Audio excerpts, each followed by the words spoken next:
wollte einen Gruß schicken ins Krankenhaus. Alles Liebe, alles Gute, werd schnell wieder gesund. Unsere Nummer 5, Marc! Marc! Marc!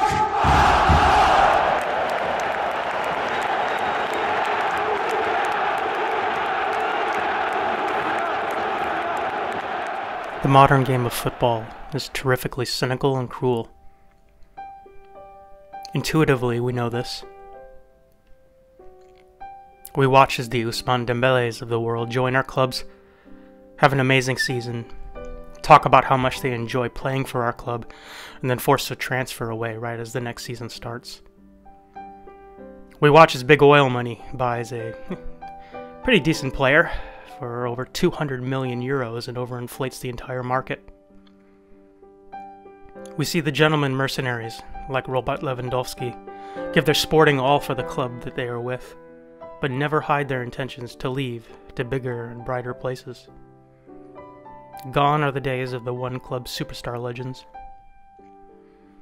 The modern game has no more room for the Steven Gerrards, John Terrys, or Philip Lahms of the world. These are the days of the super agents, forcing moves for the sake of commissions. Those players who are good enough will eventually go to an international brand name for a massive paycheck, despite how much they profess to adore their current clubs and its fans. But every now and again there comes along a player that shatters this cold cynicism. There sometimes appears a player where soul, circumstance, and sport align. A player who gives as much as he can to the club both on and off the pitch. A player who makes a genuine emotional connection with an entire community. A player embodying a slogan threatened by modernity to be no more than cliché sloganeering. Echte Liebe. True love. As a fan of Borussia Dortmund, this is why it is so hard to say goodbye to Marc Bartra. I am not naive enough to pretend Marc didn't have a footballing past before he got to the Westfalenstadion in 2016. I knew he was from Barcelona. I knew he came to BVB to get a chance to reinvigorate his career. Our collective fan base was once again emotionally vulnerable, having just had a very acrimonious divorce with our captain. A true legend had abandoned the club that made him a superstar to go back to the rival home club that originally had given up on him. Marc stepped into that void and worked tirelessly to earn the trust and love of the supporters. He started out with a bang early in the season, offering glimpses of his massive potential in a Thomas Tuchel possession system. Effortlessly, he picked out streaking wingers and fullbacks with precise 40-yard vertical passes, dissecting defenses at will, and making us forget just a little bit about the guy he replaced.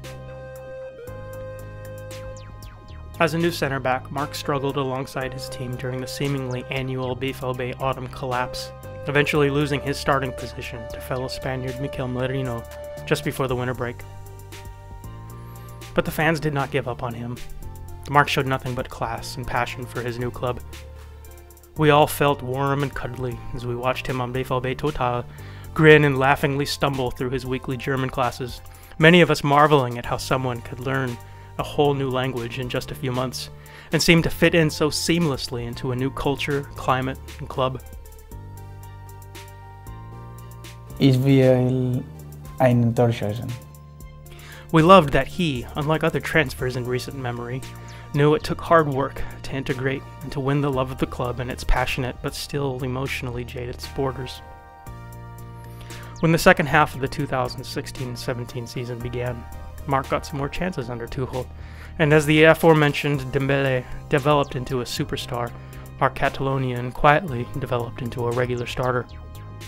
By early April, we were marveling at his imperious displays he consistently gave us. Then came April 11. We are following some breaking news coming to us out of Dortmund in Germany. We've heard that an explosion has gone off near the Borussia Dortmund football team bus. As we were settling in and waiting for the lineup announcement for the round of 16 Champions League first tie against Monaco, we heard there had been an incident with the team bus. The details came in drips, and we clung to our mobile devices, ensuring we kept up to date through our Twitter feeds. The events of that night ripped the cynical facade off our lucre-tainted modern game and revealed the best qualities of humanity. Beds for Away fans did not start as an astroturfed hashtag campaign, but from the genuine kindness and generosity of Dortmund supporters. In this age of cynicism, terrorism, and mutual mistrust, Dortmunders invited perfect strangers from a foreign country into their homes, broke bread with them, and celebrated the comradeship of football. The following day, despite the poor judgment of UEFA and club officials, the rescheduled match showed united anger at those who worshipped the almighty Euro at the expense of humanity, united love for the victim of this despicable attempt at mass murder, and two sides that did their best to get on with their jobs while still trying to process the horrors of the previous evening. Rendre hommage aux joueurs qui étaient blessés dans les attentats. 4 days after the attack in front of the Gelbe Wand, Dortmund players held up Marc's jersey while dedicating their win over Frankfurt to their recovering friend. When Marc made his return on the last match day of the season in a 4-3 Champions League clinching win over Werder Bremen, he stood in front of that wall of 25,000 friends, tearfully thanking them for their love and support over the previous 6 weeks. Just 1 week later, Bartra would start in the DFB Cup victory over Frankfurt. Celebratory videos and photos emerged of Marc dancing with the cup and gleefully stringing the goal net around his neck. Days later, Marc, the reluctant hero, sobbed in Mikel Merino's arms while the fans chanted his name during the victory parade through Borsisplatz, cementing a permanent emotional connection to the man. Mats who? We have Marc Bartra. Marc's start to this Bundesliga season was as glorious as his last match for the previous. He scored his first Bundesliga goal in a world-class curler just days after a terrorist attack on his Catalonian homeland. Jubilantly celebrating, he dedicated it to his people. He scored a similar strike against Bayern just weeks later. But Borussia Dortmund, the football team, was broken. The acrimonious Tuchel departure, reports of dressing room rifts and inordinate player power, combined with pitiful performances and a coach out of his depth playing with the wrong pieces, left BVB in shambles in the autumn. Peter Bosch's sacking brought in uber-pragmatist Peter Stöger, who had little time for finesse players in the backfield. Bartra's struggles were singled out, and he was eventually frozen out of the squad, exiled to watch Dortmund play from the stands. The fact that this took place during a World Cup year, and Marc struggled to find playing time to impress the Spanish national team coaching staff, should have made his exit predictable. But the ever-professional Bartra quietly went about his business. Indeed, no one knew of a rift between him and Stöger until his goodbye tweet in which he passively took shots at the Austrian coach. Quietly, rumors persisted in the Ruhrgebiet media that the bus attack had permanently scarred this tender man we fell in love with. Reporters said he was not the same player because he still had nightmares, and that he longed for home and still had not mentally and emotionally processed the attacks. His personal statements contradicted them, but it made it clear that the near-death experience had galvanized his will to fulfill his own dreams. I'm sure those dreams included playing for Spain in the World Cup. So, almost silently, Dortmund struck a deal with Spanish side Real Betis for our emotional talisman. And just like that, Marc was gone.